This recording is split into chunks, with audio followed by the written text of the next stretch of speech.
There was once a young man named McCabe who lived with a painful memory from his past. As a child, he struggled with his weight and was often teased for his appearance. Despite this, he had fallen deeply in love with a girl he had known since childhood. However, when he finally gathered the courage to confess his feelings to her, the result was heartbreaking. She rejected him in a very cruel way, mocking him for looking messy and unkempt. That rejection changed everything for him. Determined to never feel that way again, McCabe dedicated his life to self-improvement. He spent years hitting the gym, lifting weights, and strictly monitoring his diet. Over time, he completely transformed his physique. He became incredibly fit, handsome, and confident, the type of guy who turns heads wherever he goes. But his transformation wasn't just for health, it was fueled by a desire for revenge. His goal was simple but calculated. He wanted to make his childhood crush fall in love with his new, attractive self, only to reject her in the end, giving her a taste of her own medicine. One morning, after finishing his intense daily workout, McCabe walked back to his room to admire his progress. However, he was surprised to find a girl named Chainazu standing in front of his mirror, posing and looking at herself. McCabe, who valued his privacy, was immediately annoyed. He scolded her for entering his room without asking permission first. The two argued back and forth for a while until she finally managed to calm him down. Once the argument was settled, they went downstairs to have breakfast with his mother. This presented a new challenge for McCabe. His mother, who loved to feed him, had prepared a large meal that was overflowing with sugar and calories. McCabe knew that eating such a heavy meal would ruin the summer body he had worked so hard for. When he politely refused the food, his mother became very dramatic and upset, creating a chaotic scene early in the morning. After dealing with his breakfast drama, McCabe set off for school. As he walked, he couldn't help but admire his own reflection in every shop window and glass surface he passed. He had developed a bit of an obsession with himself, firmly believing that physical appearance was the most important thing in life. When he finally arrived at the school gates, his belief seemed to be confirmed. The female students immediately took notice of him, whispering excitedly about his sharp jawline and muscular build. McCabe walked with confidence, soaking in the attention. He paused for a moment to watch the girls' tennis team practicing nearby. He was admiring them a little too closely and almost got caught staring. Just as he thought he was in trouble, the players walked right past him and started scolding a confused boy standing next to him. McCabe felt relieved and tried to slip away quietly, but his luck took a different turn. He was suddenly surrounded by a group of excited girls. One of them recognized him as the new transfer student everyone was talking about. They began showering him with compliments and inviting him to join their activities. Realizing he was the center of attention, McCabe decided to act cool and slightly distant. Surprisingly, this bad boy attitude only made the girls like him more. While walking to his classroom, McCabe noticed a large crowd gathered in the hallway. They were watching a painful scene unfold. A shy, awkward student was publicly confessing his love to the most popular girl in school. The girl, however, was not impressed. She proceeded to humiliate him in front of everyone, listing all the embarrassing things he did and making the crowd uncomfortable. The students watching were reminded of why she had earned the nickname, the Cruel Princess. McCabe watched from the back, feeling a mixture of fear and shock. It was a harsh reminder of how ruthless the social hierarchy at this school could be. Later, McCabe was sitting at his desk in class,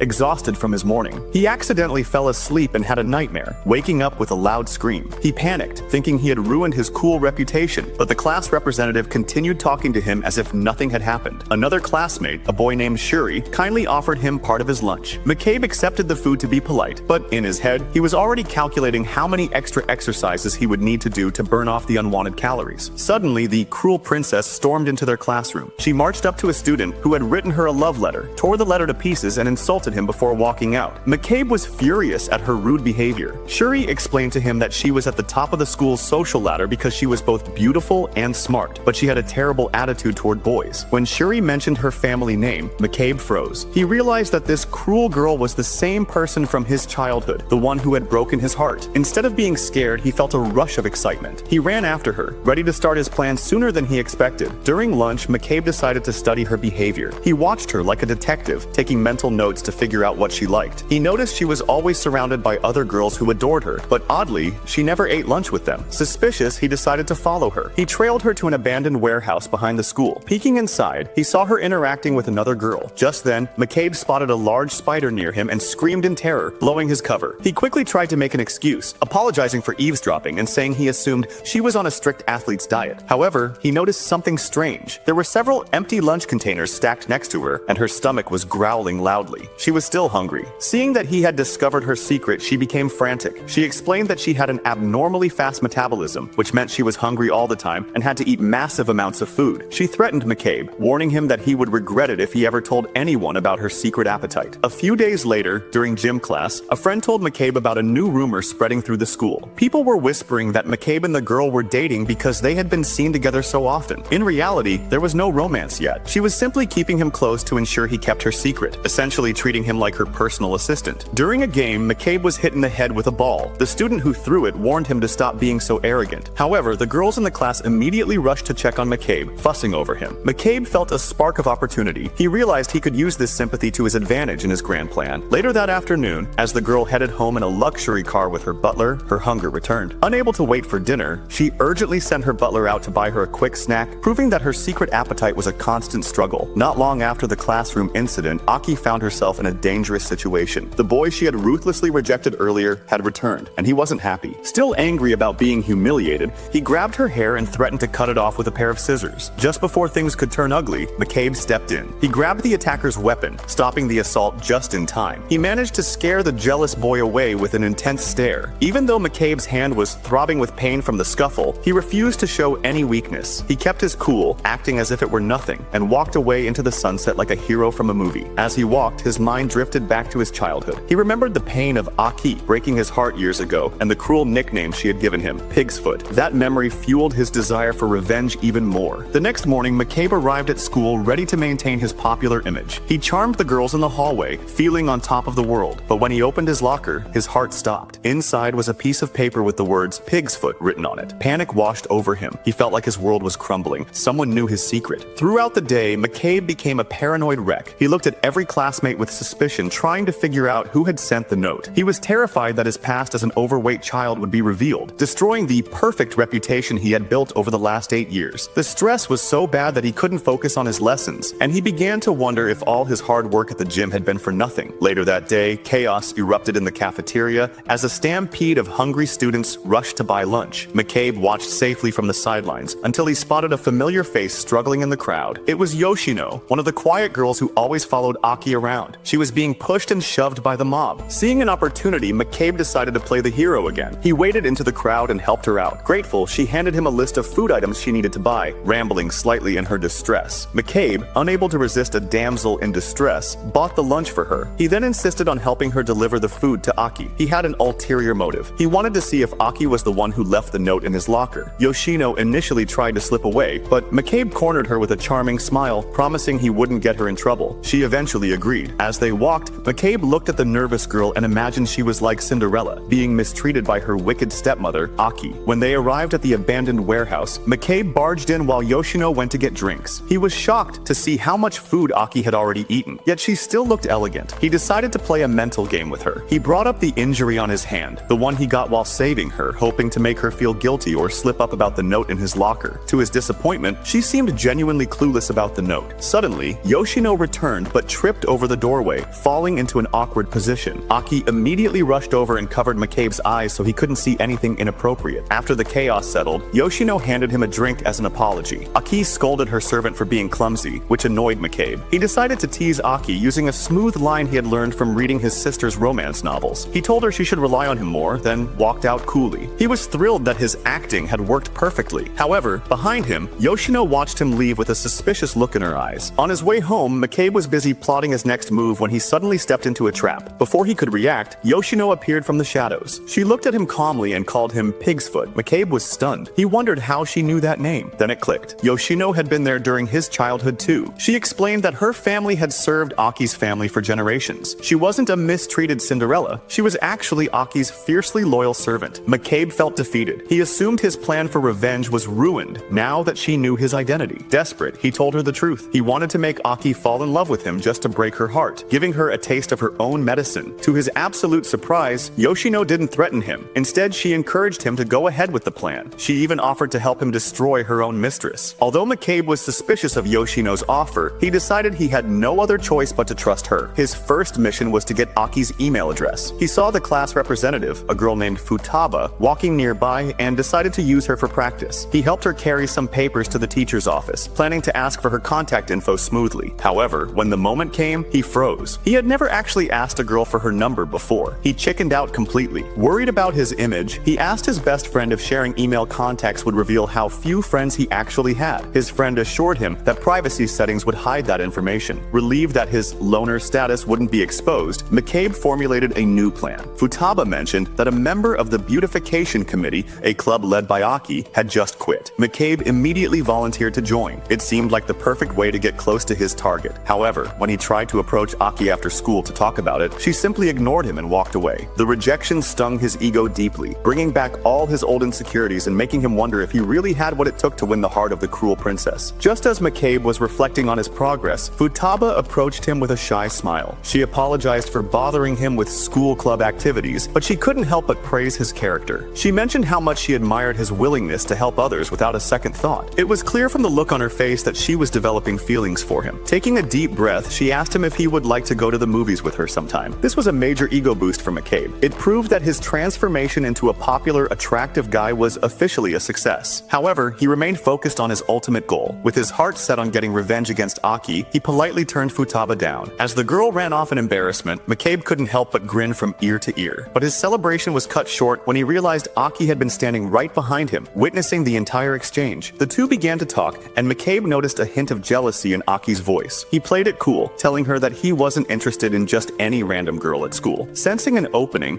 Aki asked him who he would actually want to go out with. Without missing a beat, McCabe took the chance and asked her out right then and there. To his complete surprise, she didn't reject him. She thanked him for the invite and even agreed to give him her email address, though she claimed her phone was acting up and promised to provide it during their next school duty together. McCabe spent the next few days feeling like he had finally won. However, when the day arrived to get her contact information, things didn't go as planned. He arrived at the meeting spot only to find a mysterious note. That note led to another hint, which led to another, sending him on a long and frustrating chase all over the school grounds. Eventually, the trail led him right back to where he had started. There, he saw Aki standing tall, holding a massive banner for everyone to see. It read, "I decline." She had tricked him into a public humiliation, leaving McCabe absolutely fuming at her cruelty. The atmosphere at school soon shifted from personal drama to academic stress. Futaba announced that the midterm exams were approaching, and the stakes were incredibly high. Anyone who failed their tests would be forced to attend a month of boring supplementary classes during the summer break. While the rest of the students panicked, McCabe tried to keep his cool. However, he soon realized that his best friend Shuri was in the danger zone and likely to fail. Determined to be a good friend, McCabe took Shuri to the library to start a tutoring session. While they were studying, they ran into Aki, who was busy tutoring her assistant, Yoshino. Aki couldn't resist the urge to mock McCabe, insulting his intelligence and questioning how someone like him could possibly teach anyone else. This sparked a new idea in McCabe's head. He challenged Aki to a high-stakes bet. They would compare the test scores of the people they were tutoring. If McCabe lost, he would have to spend the rest of the term wearing an embarrassing nickname of Aki's choosing on his back. But if he won, Aki would finally have to go on a real date with him. Both sides agreed to the terms, and the battle of the brains began. As the study sessions continued, Aki began to realize that she might have bitten off more than she could chew. Yoshino revealed a shocking secret. McCabe was actually brilliant. He had earned a perfect score on the school's entrance exam, meaning he was far smarter than he let on. This news sent Aki into a minor panic, but Yoshino promised to do whatever it took to make sure Aki won the bet, even showing her a special romance guide as a last resort. Meanwhile, McCabe was working harder than ever. He spent nearly all his time tutoring Shuri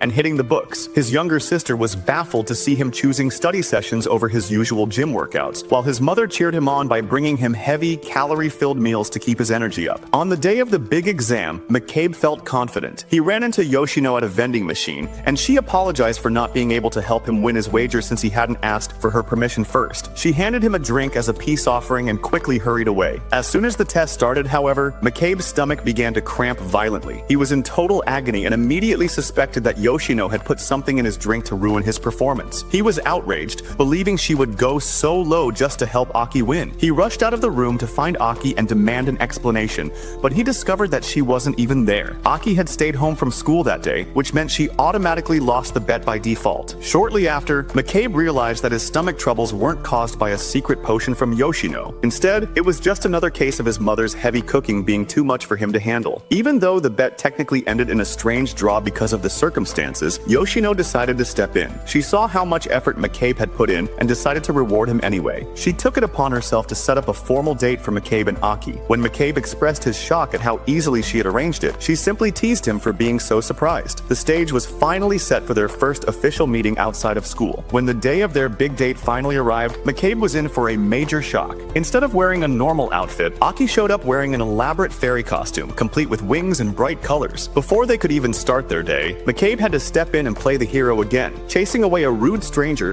who was making uncomfortable comments about her strange strange choice of clothing. When McCabe finally asked why on earth she was dressed like a magical creature, Aki acted superior, claiming that wearing costumes was a common way for girls to break the ice on a first date. In reality, the poor girl had been tricked. Yoshino had convinced her that this was the height of fashion, knowing full well it would make Aki look ridiculous. Yoshino pulled McCabe aside and told him to just play along with the plan, while McCabe decided he would do whatever it took to make a good impression and win some points with his crush. Despite the awkward outfit, the two tried to have a normal afternoon. They went to a movie together, and afterward, they stopped at a local cafe. Once again, McCabe found himself staring in awe at how much food Aki could eat while still maintaining her graceful appearance. However, the peace didn't last long. A small child at the cafe started making fun of her fairy dress, and before Aki could lose her temper and make a scene, McCabe grabbed her hand and led her out of the building. He finally told her the truth. Yoshino had lied to her about the costume. Aki was embarrassed and upset, so they headed to a nearby mall to find her some regular clothes. While she was in the changing room, McCabe heard her let out a scream of frustration and rushed in to see if she was okay. He was met with a swift punch to the face for his intrusion. When he eventually woke up from being knocked out, he found Aki quietly watching over him. For a brief moment, he realized that despite her cold exterior, she was still the same girl he had known when they were children. After a quick apology, they ended the date and went their separate ways. Later that evening, Yoshino checked in on the progress, revealing that her secret goal was to help Aki learn a bit of humility through these awkward experiences. Determined to take his plan to the next level, McCabe spent his free time studying his sister's collection of romantic comic books. He memorized dramatic pickup lines, feeling as prepared as a superhero going into battle. The next day at school, he began his new, charming approach. He sat right next to Aki in class, which clearly made her uncomfortable, and he wouldn't stop staring at her. When she finally snapped and asked why he was being so creepy, he dropped a dramatic line about how he only had eyes for her. Instead of being impressed, Aki looked like the life had been drained out of her from the sheer cheesiness of his words. He didn't stop there. Later that afternoon, it began to rain heavily while Aki was waiting for her ride. McCabe appeared out of the mist, handed her his umbrella, and delivered another over-the-top romantic line before running off into the downpour. He felt like a total movie star, convinced he had finally won her over. However, Yoshino met up with him later to deliver some bad news. Aki thought his lines were absolutely terrible. Frustrated that his romantic gestures had failed, McCabe listened to Yoshino's next piece of advice. She suggested that he should change his strategy completely by acting cold and distant. She told him to treat Aki like she didn't exist for a while. McCabe was worried that this would make her hate him or ruin all the progress he had made, but he decided to give it a try. For the next several days, McCabe acted like Aki was a ghost. He walked right past her in the hallways and avoided all eye contact, even when she tried to return the umbrella he had given her. Being so cold to her was painful for him, and he worried that they might stay strangers forever. Eventually, Aki couldn't take the silence anymore. She confronted him in the hallway, acting much more aggressive than usual. When he tried to walk away, she threw the umbrella at him and blocked his path. When he tried to find another escape route, she actually tackled him to the floor, demanding to know why he was ignoring her. In that moment, McCabe saw a side of Aki he had never seen before. She looked incredibly vulnerable and upset. Seeing her like this made him drop the act immediately. He admitted that he had been ignoring her on purpose. While she called him mean for playing games with her emotions, McCabe realized this was the perfect moment to finally come clean and tell her how he felt. But when he started to confess, Aki stopped him and asked a simple question. "Why do you even like me?" McCabe froze. He thought about all the reasons, but he couldn't find the right words to say out loud. Panicking, he made an excuse about not thinking it through and ran off to find Yoshino. Yoshino was disappointed that he had choked at such a critical moment, and he begged her to give him a perfect killer line that would finally win Aki's heart. The following day, acting on Yoshino's advice, McCabe tried to leave a heartfelt letter in Aki's locker. However, he ran into her before he could hide it. He handed her the letter directly, hoping it would explain everything. To his horror, Aki didn't even read it. She tossed the letter straight into the trash, telling him that she hated him. She claimed she could see right through his playboy act and refused to listen to his explanations. Before he could stop her, she turned and ran away, leaving McCabe standing alone, wondering if his plan for revenge had just cost him everything. At that very moment, Yoshino runs into him, and he immediately tells her how confused he is feeling. He mentions that her mood seems to have changed completely, as she was acting so sweet and cute just the day before, which had led him to believe that everything was going well between them. When Yoshino tells him that she will handle the situation from this point on, he briefly feels a burst of excitement. However, his happiness is quickly cut short when she harshly tells him to stay out of her plans, pointing out that he cannot even give a good reason for why he likes the girl he is chasing. Her words hurt his feelings deeply, but instead of giving giving up, he decides that he will not be a failure and resolves to take matters into his own hands to fix things. Meanwhile, at a nearby park, Aki is sitting alone and feeling completely heartbroken. Earlier, she had seen him running off in a hurry to meet with Yoshino, which made her suspect that there was something romantic going on between the two of them. She feels like she is being played and worries that he might be secretly dating both of them at the same time. Just then, Yoshino arrives at the park and finds her. Aki tries to put on a tough act and asks Yoshino why she never mentioned her relationship with Makabe. In response, Yoshino explains that she only met with Makabe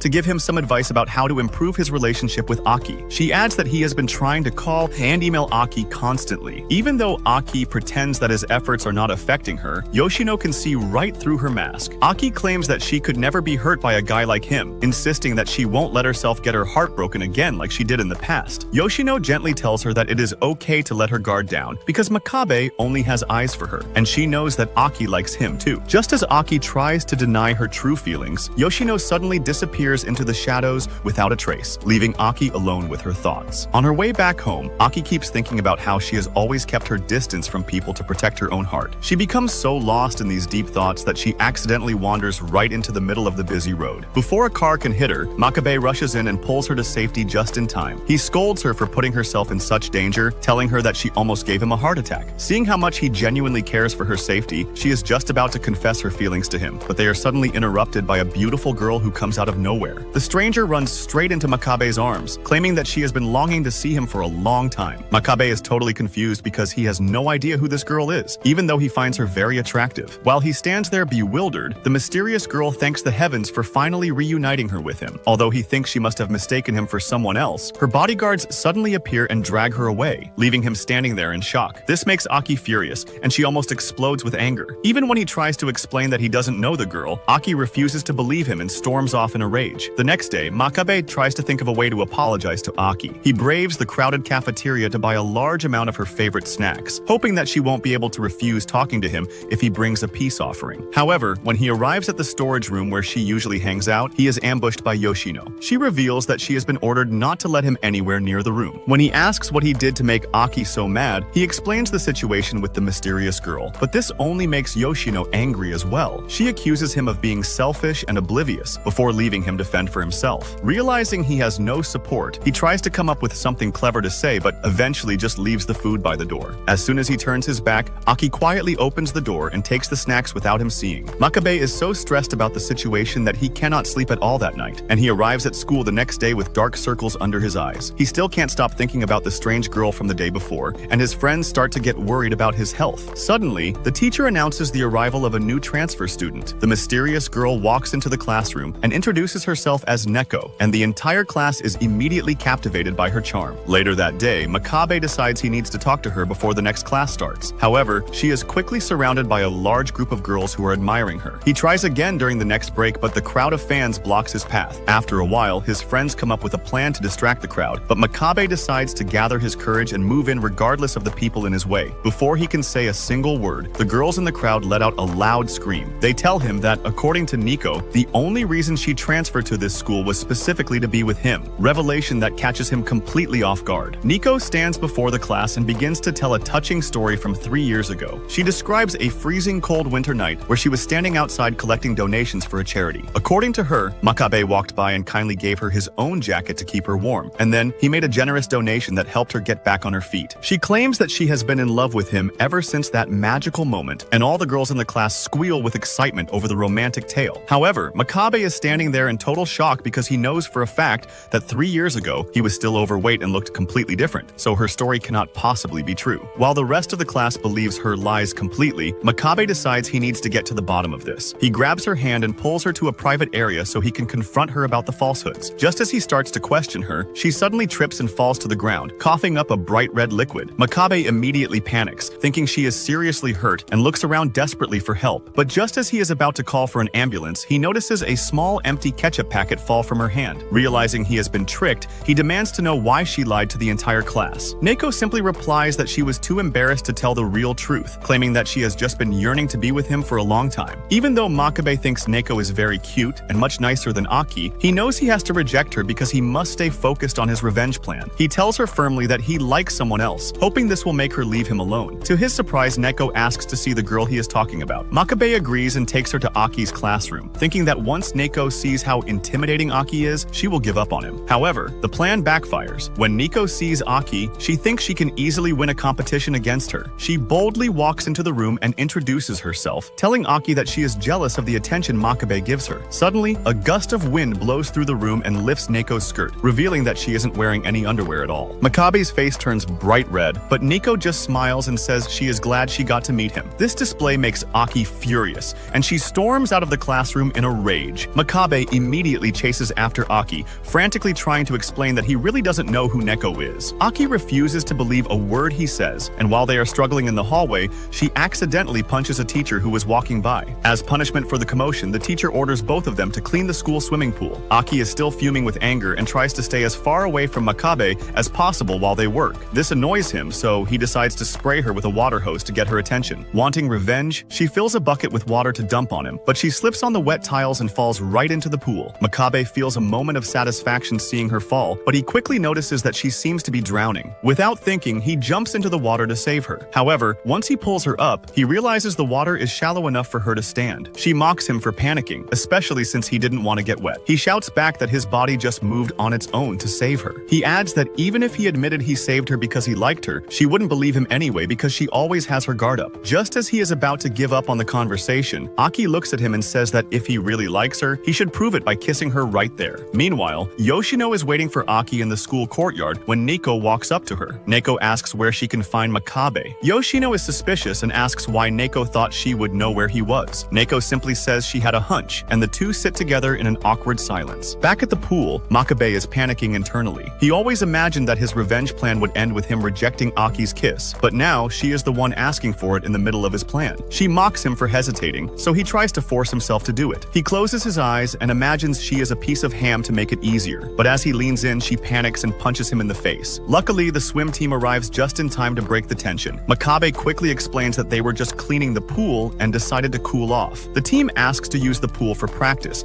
so Makabe and Aki leave. Before they part ways, Aki tells him that she finally believes that he likes her, but she claims she doesn't care. Later, Makabe goes to the schoolyard to dry off in the sun. Neko finds him there and pours him a cup of tea mixed with health supplements. She explains that it is important to keep his body temperature up and starts rambling about the health benefits of tea and electrolytes. Makabe, being a fitness enthusiast, usually cares about health, but he finds her sudden lecture amusing and thinks her pouting face is cute when he ignores her. He decides to test her by asking a trick question. He asks what exactly she likes about him. Since she doesn't actually know him, he expects her to fail. To his complete surprise, Neko smiles and says she likes that he is so humble he doesn't even realize his own charm. She calls him a genuinely nice person and walks away, leaving Makabe sitting there completely stunned by her answer. Later that afternoon, Yoshino decides to follow Neko because she has a bad feeling about the new girl and wants to uncover exactly what she is up to. However, when they arrive at the gates of Makabe's house, Yoshino is immediately spotted by Neko's butler. The butler steps forward aggressively, ready to confront Yoshino, but Neko quickly orders him to stand down. Even in this tense situation, Yoshino tries to play innocent, but she drops the act when Neko remarks that it must be very difficult being an assistant to someone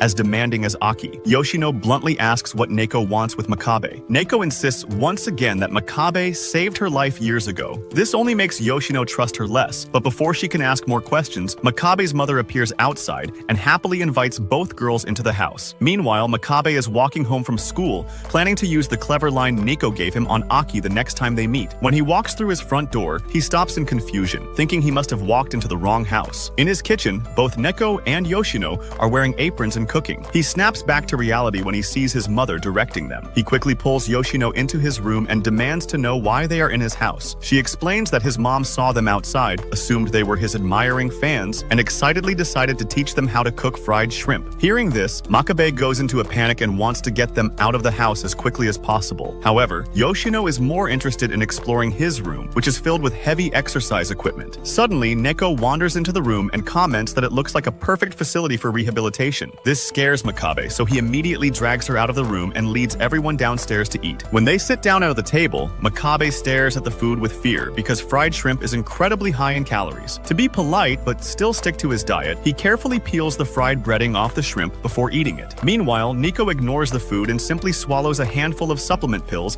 and vitamins with her tea. This annoys Makabe's mother at first, but she calms down when she sees how much Yoshino is enjoying the meal. Shortly after dinner, Makabe's sister Chinatsu suggests they end the night by playing with fireworks in the yard. Makabe thinks they should leave, but the girls agree to stay and put on traditional yukata robes. While Neko helps Chinatsu get dressed, Yoshino sits with Makabe and vents about her past. She tells him horror stories about how Aki used to use her as a test subject for dangerous firework experiments, which makes Makabe feel genuinely sorry for her. Later, while they are watching the fireworks sparkle in the night sky, Makabe's mom brings out slices of fresh watermelon for them to enjoy. As they laugh and have fun, Makabe silently thanks his sister for creating a distraction. He finds himself admiring Nico, thinking that she is actually quite beautiful. He tells himself that if she wasn't a pathological liar, he might actually fall for her, but he quickly shakes off the thought. He reminds himself that he must stay focused on his revenge plan against Aki. Eventually, the night comes to an end. Neko's butler arrives to pick her up, and Makabe walks Yoshino to the main road to catch a taxi. Before she leaves, she warns him to be careful and not to get too involved with Neko. Back inside the house, Makabe's mother and Chinatsu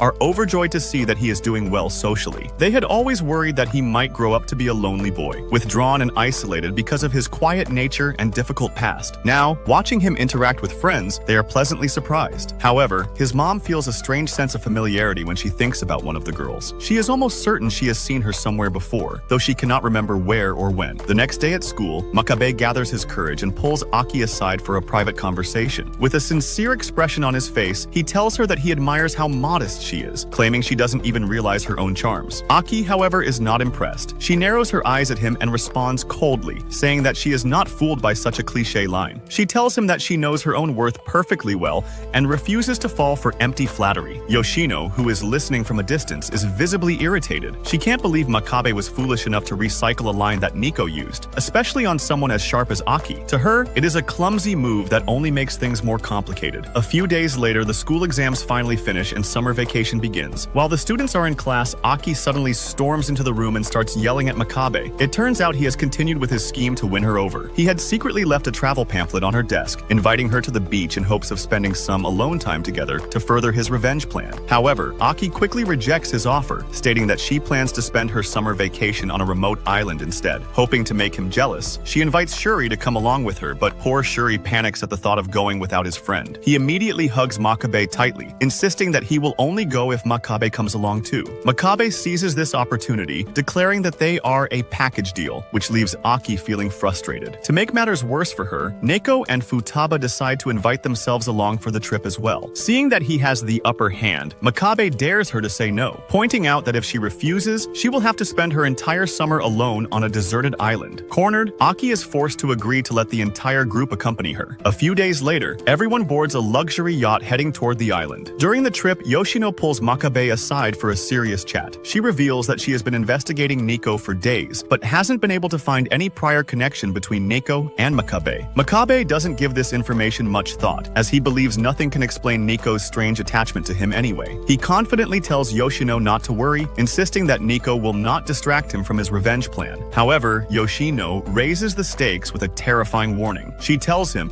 that if he fails to make any progress with Aki while they are on the island, she will reveal the entire truth to Aki. This threat scares Makabe to his core. Upon arriving at the island, the group is greeted by Aki's father's secretary, Miss Uzaki. On the surface, she looks kind and professional, but deep down, she is harboring a lot of anger because she recently had her heart broken. Seeing Aki with a boy triggers her bitterness instantly. Meanwhile, Makabe cannot stop thinking about Yoshino's warning, so he decides to be bold and take a huge risk. He steps forward and introduces himself to Uzaki as Aki's boyfriend, hoping to score some emotional points. This announcement leaves everyone speechless, and a flustered Aki reacts by punching him so hard he goes flying. To everyone's surprise, Uzaki smiles and says she is glad Aki is finally over her phase of hating boys. She even adds that having a boyfriend might help Aki gain some healthy curves in the right places, which makes Aki blush with embarrassment. Suddenly, Aki drags Makabe to a private spot to scold him for what he did. He defends himself by saying she could have refused to go along with the lie, but she didn't. He points out that she only stayed silent because she likes to keep up appearances. Aki does not deny this, but she warns him that this relationship is strictly an act for the trip. She threatens that if he tries to take advantage of the situation, she will expose the lie and deny the relationship in front of everyone. Later on, the group changes into their swimsuits and heads down to the beach. Makabe tries to show off his muscular body, but he feels embarrassed when everyone ignores him except for Shuri. While he is chatting with Shuri, Nico runs up to them and starts clinging to Makabe, flirting with him openly. This makes Makabe panic, but luckily, Aki steps in to separate them. She sternly reminds Neko that she and Makabe are supposed to be dating. She explains that if Uzaki sees another girl throwing herself at him, she will think Makabe is just a cheap playboy, and Neko will look like a fool. Since Neko cares about her family's reputation, she reluctantly backs off. After that, Aki takes Makabe to a secluded part of the beach and orders him to go fetch her some lunch. He is shocked because he expected her to act sweet since they are pretending to date, but she reminds him that since no one is watching, she doesn't have to put on an act. Although he is annoyed, Makabe goes to get the food since he is used to running errands for her. He runs into Uzaki, who is already preparing a meal for Aki. Uzaki comments that he must truly love Aki since he is willing to run such errands, and Makabe just sighs in response. He then asks her what kind of fun activities are available on the island. Uzaki lists a few events, and then, with a slightly evil smile, suggests they do a test of courage that night. Makabe thinks this is a fantastic idea, believing it will give him a chance to get closer to Aki. However, Uzaki has her own secret plans. She intends to use the scary test to drive Makabe away from Aki. Her protective nature stems from when she first started working for Aki's family. Years ago, she saw how devastated Aki was when her childhood friend, who was chubby at the time, left without saying goodbye. That event caused Aki to hate all boys. Seeing Aki reject men usually pleases Uzaki because she hates men too, and she is worried that Makabe will only lead Aki astray. That night, the group gathers to enter the dark forest for the haunted walk. Uzaki hides in the shadows wearing a terrifying mask, planning to scare Makabe so bad that he looks ridiculous in front of Aki. However, her plan backfires completely. As she jumps out, she runs straight into Yoshino,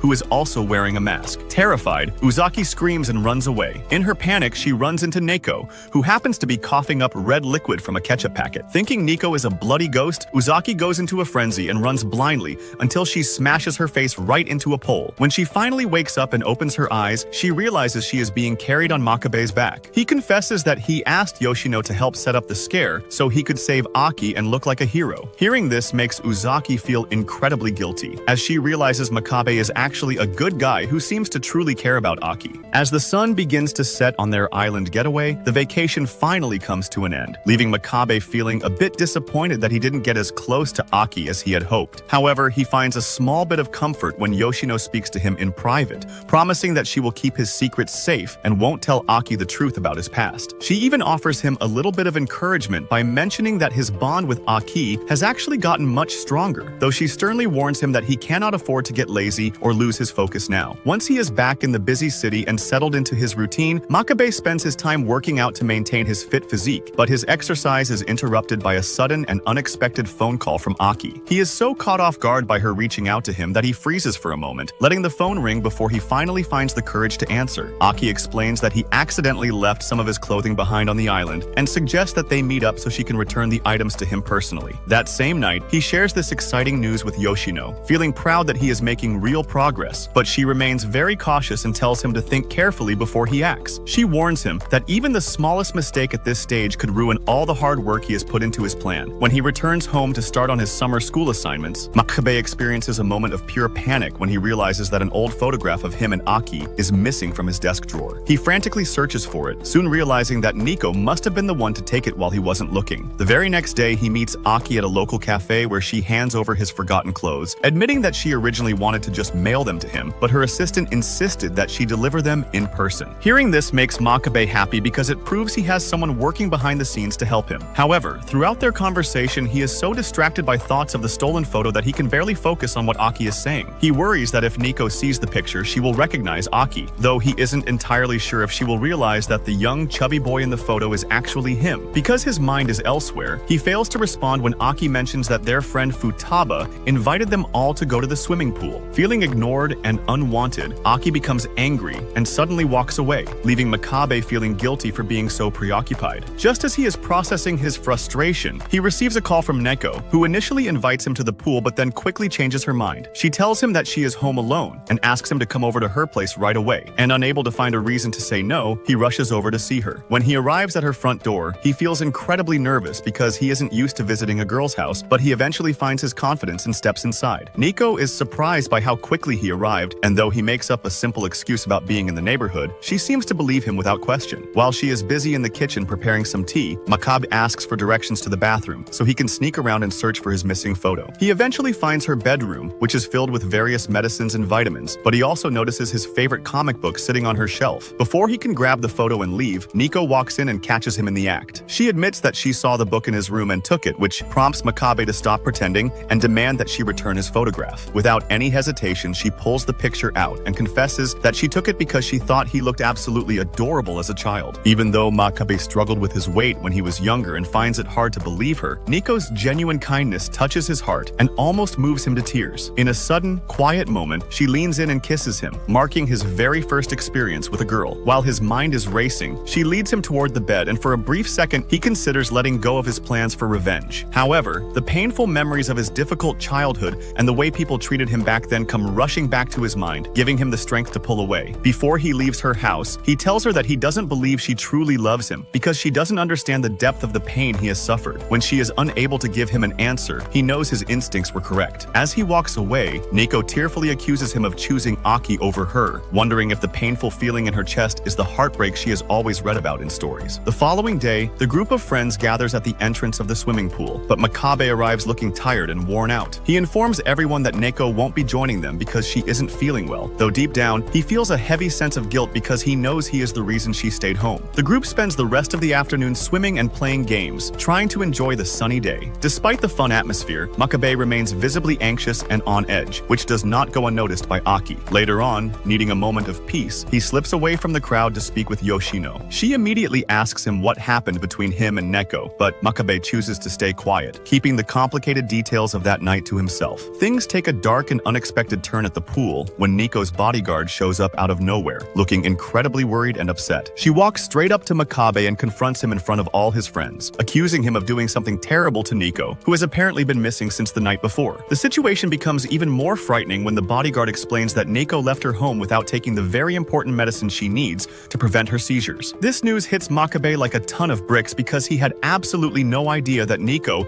was struggling with such a serious medical condition. He stands there in total shock, feeling confused and hurt that she would keep such a massive part of her life a secret from him while they were spending time together. The tension only gets worse when the bodyguard tells the entire group that she knows for a fact that Makabe and Neko were alone together at her apartment just yesterday. This news leaves everyone standing in stunned silence, and Makabe feels like he has been backed into a corner with nowhere left to run. Realizing that he can't hide from the truth anymore, he finally gathers his courage and speaks up with total honesty. He admits to everyone that he did visit her and that he turned down her feelings, telling her clearly that his heart belongs to Aki and no one else. Even though he tries to explain himself, Aki is visibly upset that he went to see another girl in secret, and she completely ignores his romantic confession. Instead of talking to him, she quickly takes charge and organizes a plan to search for Neko, splitting the friends into two different groups. She leaves Makabe to wander around by himself, which makes him feel deeply hurt because he starts to think that she doesn't care about his feelings at all. While the girls work together to search the area, Makabe looks everywhere he can think of but finds no sign of Nico. He eventually decides to head over to the school, thinking she might be hiding there, and he is surprised to run into Aki, who had the exact same idea. He finds it hard to believe that Aki is working so hard to find a girl she doesn't even like, but Aki explains that she genuinely feels bad for Neko. She says that it is a terrible feeling to be rejected by the person you love, which leaves Makabe feeling even more confused. He can't help but think about how Aki constantly breaks the hearts of boys who like her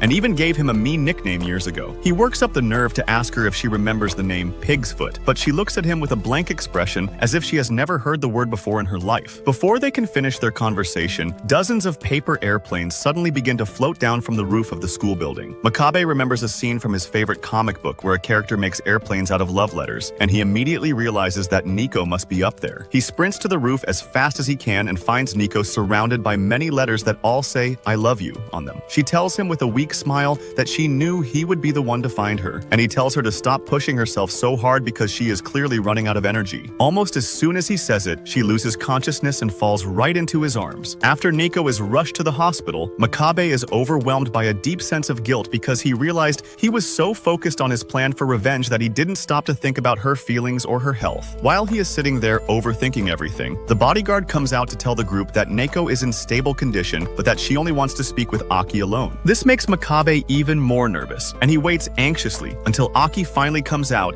and tells him that Neko is ready to see him. When he finally enters the room, Neko tells him that she wants to be completely honest about her past. She explains that back at her old school, she was very popular, but it felt like everyone was only nice to her because they felt sorry for her illness. She reveals that her grandfather had arranged for her to have a very important surgery in another country, but she begged him for a little bit of time because she wanted to experience falling in love at least once before she left. To find someone, she looked through a pile of photos of different boys and picked one completely at random. As fate would have it, the photo she pulled out of the pile was a picture of Makabe, which was how their entire journey together truly began. Deeply confused, Makabe finds it hard to believe that everything between them happened just because of a lucky guess, especially since he has no memory of ever taking a picture with her in the past. Neko calmly explains to him that even though their relationship was built on a foundation of secrets and lies, he still gave her the very real experience of having her heart broken for the first time. She tells him that the truth always comes out eventually and thanks him for the beautiful moments they shared together before saying a final goodbye, knowing that she will likely have to leave for a very long time. Just outside the hospital room, a very emotional moment unfolds as their friend Futaba finally finds the courage to be honest with Yoshino about her own feelings. With a shaky voice, she admits that she has also fallen in love with Makabe, even though she knows deep down that his heart already belongs to Aki. This confession comes as a total shock to Shuri, who is standing right there and finds herself completely frozen,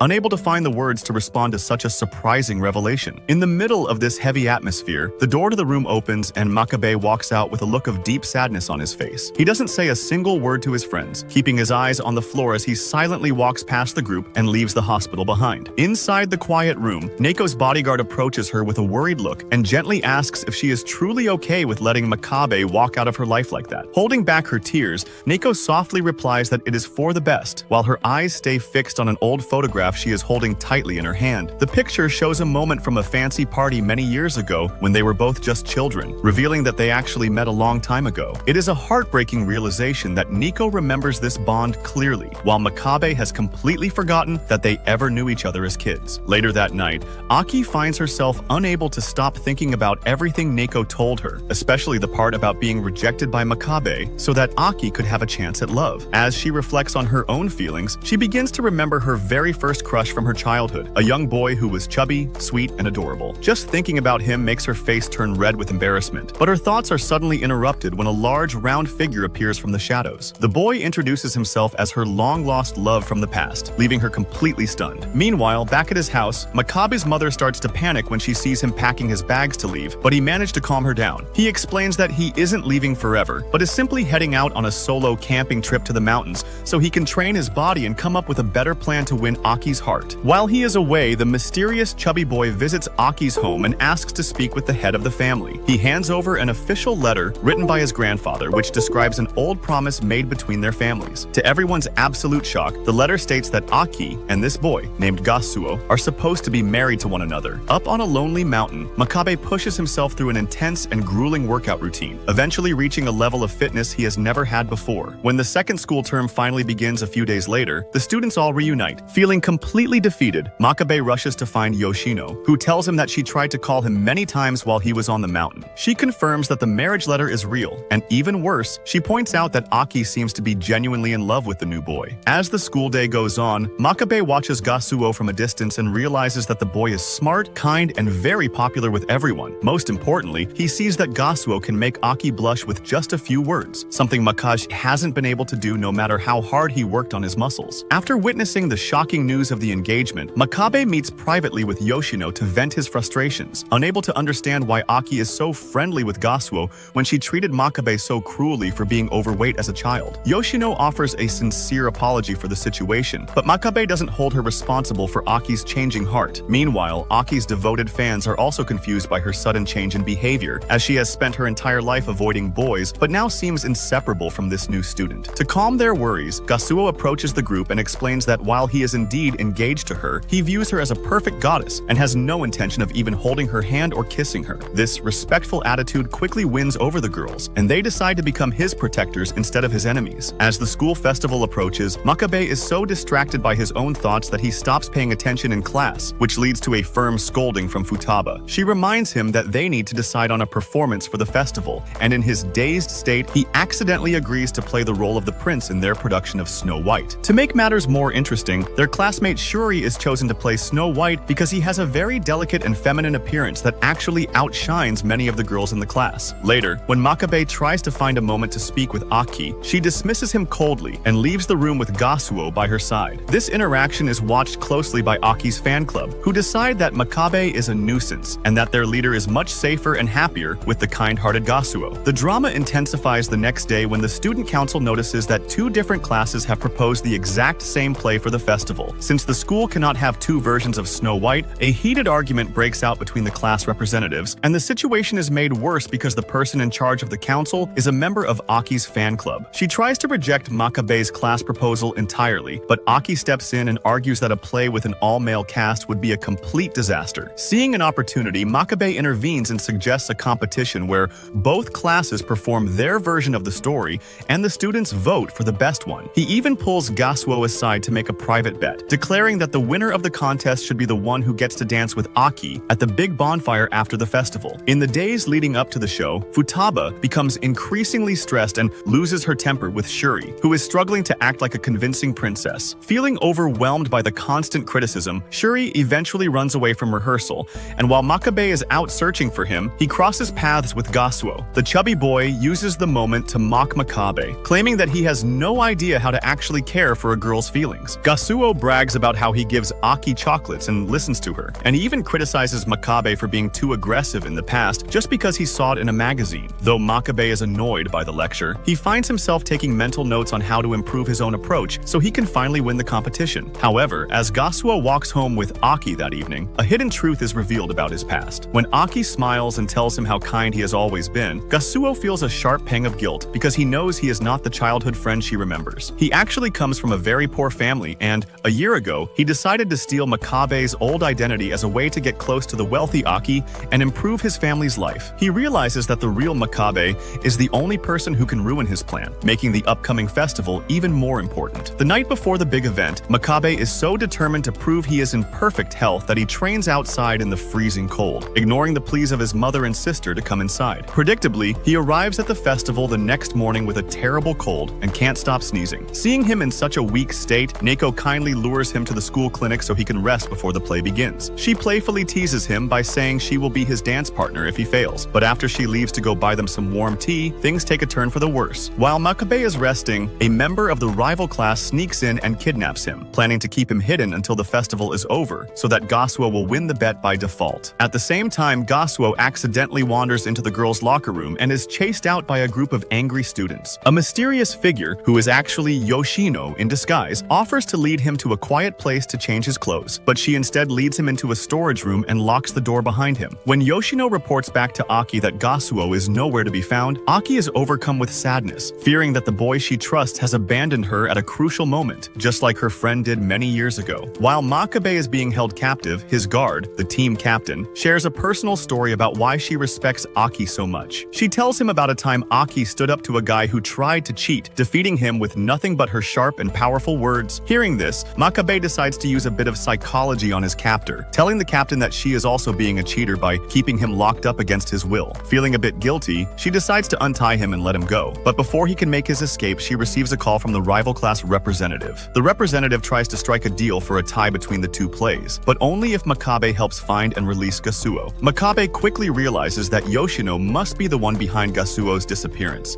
and he confidently turns down the offer, believing that his own team will eventually find him and that he still has plenty of time to make his move. Meanwhile, Aki is determined to finish her play no matter what, telling her class that she doesn't need a prince and is perfectly capable of performing the show on her own. When Makabe finally escapes and reaches the theater, he is completely blown away by how professional the rival production looks, with beautiful costumes and a stage that looks much better than his own. He watches Aki's nearly perfect performance and almost gives up, but he eventually decides he has to step in and help her. After asking Neko to fetch his costume, he rushes backstage and finds the class representative, who blames him for all the chaos. He learns that Aki has been carrying the entire show on her shoulders, even though she secretly believes her prince will never arrive to save her. As the play reaches its most famous scene, Aki lies down in a coffin as if she has fallen into a deep sleep, and she can't help but feel a sense of loneliness. She remembers a time from her childhood when she waited all day with a bouquet of flowers for a friend who never showed up, and she worries that this play will end in the same sad way. However, just as she is losing hope, Makabe appears on stage wearing his prince outfit, ready to save the day. Even though he is shivering with a high fever and can barely stand, he pushes himself to finish the scene. With a little bit of help from the other students on stage, he finally reaches Aki and gives her a real kiss instead of a fake one, which leaves the entire audience in a state of total shock. Aki is so startled by the unexpected kiss that she reflexively punches Makabe, sending him flying across the stage like a rocket. While the crowd is left speechless for a moment, Neko and the rest of the crew begin to clap, and soon the entire room is filled with applause as the play comes to a successful successful end. The following day, the group gathers at a small karaoke bar to celebrate, where it is announced that Makabe and Aki